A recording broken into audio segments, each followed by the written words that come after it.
Today I've gathered 10 questions from you guys, and I'm going to break down everything you need to know to start your own Etsy shop. Starting an Etsy shop is really exciting, but sometimes it can be confusing if you don't know where to start. And I'll be addressing some of the most common questions that you may have when you're starting this Etsy seller's journey. So let's get right into it. Let's start with the essentials. All right, question number 1. Hi, I'm thinking of starting on Etsy and right now doing the most I can, educating myself on it and reading books. And I was wondering, if I have a tight budget, can I start organically? And if it would decrease my profits drastically, or should I invest in? All right, so great question there. When you're first starting out on Etsy, especially in the digital product realm, you can actually spend quite little to get started. Every time you list a product on Etsy, it only costs you 20 cents, and there will be some additional transaction fees, but you will only pay for that once an order is sold. But the initial cost is going to be 20 cents per listing. And if you use the link below, you'll get the first 40 listings for free,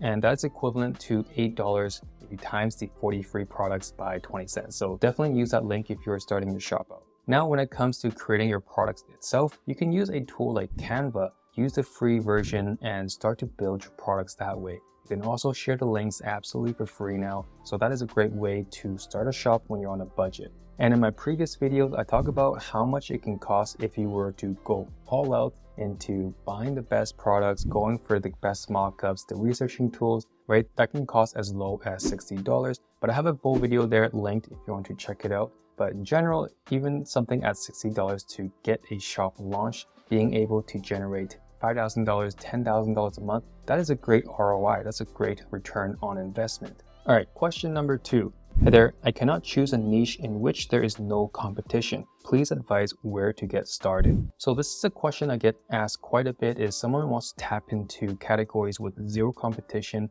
but sometimes having some competition is healthy in the market, meaning there's a lot of demand, and now it's an opportunity to figure out, okay, cool, how can I reinvent this space? How can I innovate? How can I do something different? I know a lot of people talk about just copying other sellers, but that is the approach that I feel like will not have a longevity in this space. So I always like to think slightly different, see how we can do things better, knowing the demands out there, knowing the different competition, reading the people's reviews, seeing what they're lacking, see how we can make it even better. But it's always good to have a little bit of competition. And yes, obviously we don't want to tackle a category that has hundreds of thousands of competitors. There is a bit of researching involved in that. If you can check out my other videos where it's more research focused videos, check it out and subscribe. But yeah, going back into here, it's okay to have some competition and also identifying what the ratios are. I talk a lot about the relationship between the demand, how much people are searching for a product, but also the competition rate, right? So the ratio, the relationship between the two and what that looks like.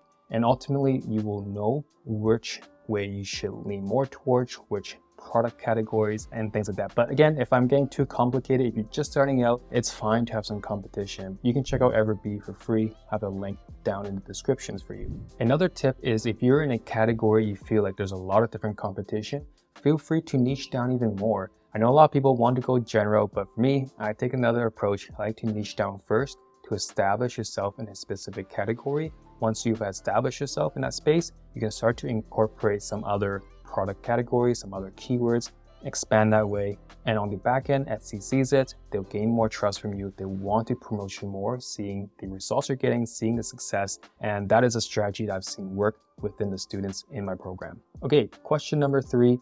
Hey Brandon, thanks for the information. How long did it take you to create your digital products to sell? I'm worried that I'll create digital products for days and weeks, but they won't end up selling. So great question. It is something that I like to think a lot about, but this kind of goes back to the researching phase, making sure that you have done everything you can, understanding a category, understanding the relationship between the supply and demand, knowing that there may be an opportunity for new sellers. As long as I execute everything to the best of my abilities, my chances of success will be a lot higher than if I were to go in blindly and just hope that it works. Also, one of my students in my program recently, they joined 2 weeks ago and they were able to find a category where the products did not take them too long to create, and they were able to launch a shop in just 2 weeks, and they just started getting organic sales literally the day after. So it was incredible to see, and their progression and the momentum they're receiving. So I'll try to update you more on that But yeah, it's definitely possible. Some categories will take more work than others,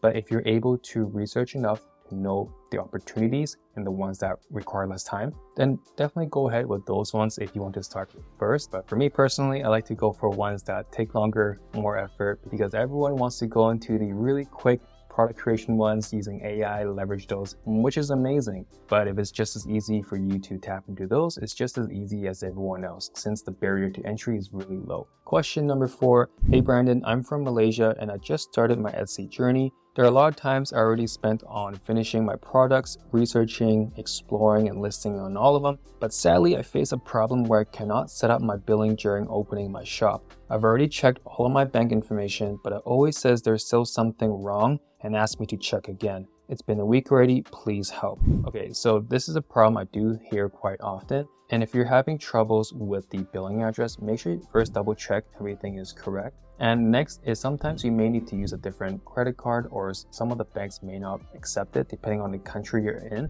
That's something I've heard before. And the last one is to try a different browser. It could just be as simple as using another internet browser. If you're using Firefox, maybe try using Chrome.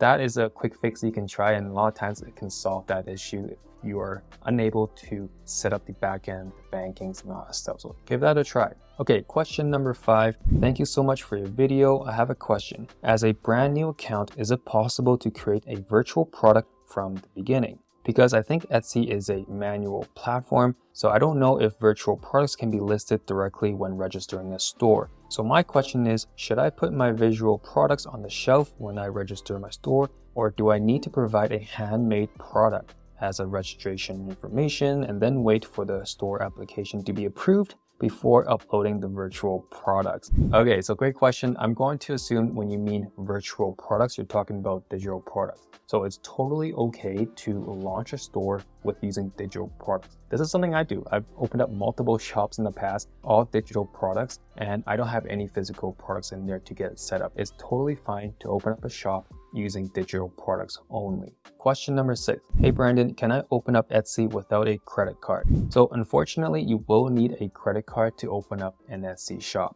It is required for the verification stage and also making sure everything is legit in case there are transactional fees and Etsy fees that you need to pay. But yes, unfortunately, you will need a credit card for it. And also another side note, in case you're wondering, if you have multiple shops open, you can use the same depositing banks where you receive the payments, whether it's bi-weekly or monthly, whatever that may be, you can use the same banking information. Even the credit card, if you have a business credit card or just a personal credit card, you can use the same one across all of your shops. Question number 7. I suck at creating digital products. Is there any way to outsource that process? And if so, can you please make a video about it? Great question. I do want to make more videos about it. I believe I do have some videos on outsourcing and some tips and how to delegate, how to find a designer and things like that. Feel free to check out that video. But yes, in general, you can definitely hire and outsource the design process. I have personally done that as well for my shops now. Before I did everything on my own, but once I understood the process, once I knew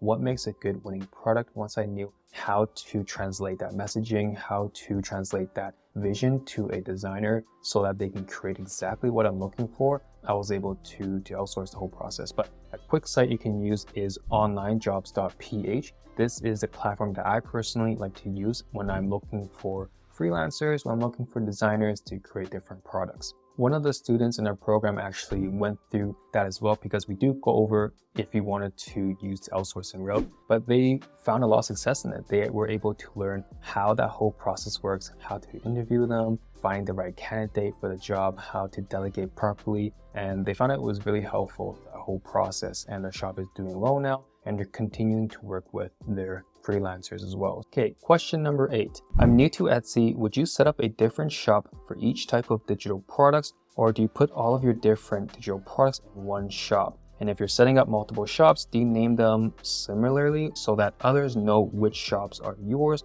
Do you link the multiple shops together? Thank you so much for your time. So great question here. For me, when I first start, I like to just focus on one shop at a time, right? Just focus on one first, okay? And if you're trying to put the same niche in multiple shops, I'd rather you put all that effort, all of that marketing, all of that back end, the reviews, the authority ranking into that one shop instead of spreading them out into multiple. A lot of times people think if you have multiple of the same or multiple listings of the same, when you put them out, you're trying to capitalize the market, right?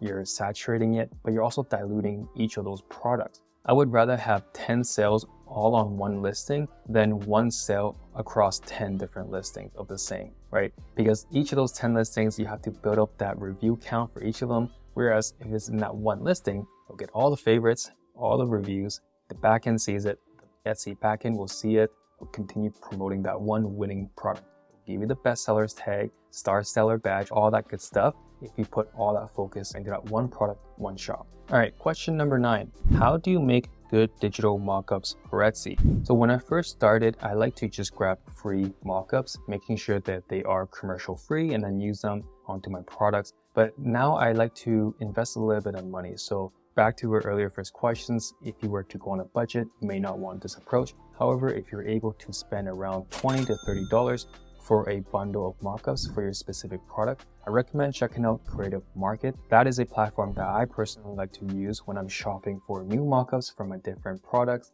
And there's a variety of them. There's pretty much everything you need, but most of them you will need to know how to use Photoshop. And it's very simple. I have different tutorials on how to use mockups on Photoshop, so check those out if you want. But yeah, I would go for that approach if you want really unique, professional, and very customizable mockups for your product. Another approach is to use Canva. Canva has a lot of different mockups now. A lot of them you may need the pro account to access those mockups, but feel free to take a look at that. When you're using those mockups, you will not need to use Photoshop. It's a drag and drop method. It's super easy and efficient way. All right, question number 10. Brandon, can we make more than one account by the same name and details, but with different shop names and different emails? So absolutely, you can make more than one account, but you will need to use a new email address and a new shop name every time you're creating a new shop, because that is the only way for you to access each of the accounts is by a new login, a new email address. Password can stay the same, but email address was the only thing you need to do that's different, and along with the shop name, obviously. But then, like I mentioned in the past, the banking information, all of that can be the same. So if you're thinking about creating multiple shops in the future, all you need to do is create a new email address. I just do a Gmail account, and the name of that Gmail is the name of the shop. And I just have a list of that with all the different passwords, and that's how I access all of my Etsy shops. And that's it for this video. Hopefully you enjoyed it. If you have any other questions, feel free to let us know in the comments, and we'll try our best to curate them and continue to do this kind of a Q&A for any questions you have about the researching phase, about the branding, the product creation, outsourcing. If you want to learn more about outsourcing and stuff like that, we can talk about that as well. And also, if you're interested in joining the Digital Freedom Academy, that is a program that we offer where we show you step by step on how to do the researching, how to create the products, right? Mockups, launching, scaling, all of that stuff will be included with different modules, lessons, and we also do weekly live calls. So you'll be able to ask me your questions directly there every single week, and we have different assistant coaches in the program as well to support you and also in the community. So you're not doing this alone. So check it out in the link below if you want to learn more about how you can join the Digital Freedom Academy. And that's it for this video. Hope you enjoyed it. I'll see you in the next one.